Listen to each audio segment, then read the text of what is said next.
Hi friends, ಇವತ್ತು ನಾನು ಒಣಮೆಣಸಿನ್ಕಾಯಿಂದ ಕೆಂಪು ಚಟ್ನಿ ಹೇಗೆ ಮಾಡೋದು ಅಂತ ತೋರಿಸ್ತಾ ಇದ್ದೀನಿ. ಮೊದಲಿಗೆ ನಾನಿಲ್ಲಿ ಒಣಮೆಣಸಿನ್ಕಾಯಿ ರಾತ್ರಿ ನೆನೆ ಇಟ್ಕೊಂಡಿದ್ದೀನಿ.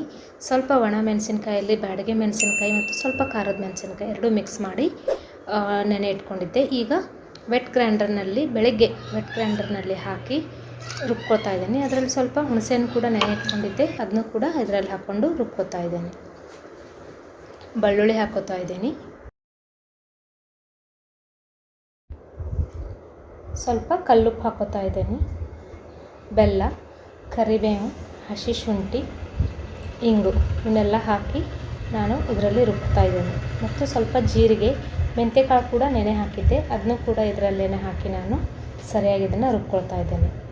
ಫ್ರೆಂಡ್ಸ್, ಒಂದು ಪ್ಯಾನ್ನಲ್ಲಿ ನಾನು ಸ್ವಲ್ಪ ಒಗ್ಗರಣೆಗೆ ಬಿಳಿ ಎಳ್ಳು, ಸಾಸಿವೆ, ಜೀರಿಗೆ, ಕರಿಬೇವು, ಇಂಗು ಹಾಕಿ ಒಗ್ಗರಣೆ ಕೊಟ್ಟಿದ್ದೇನೆ.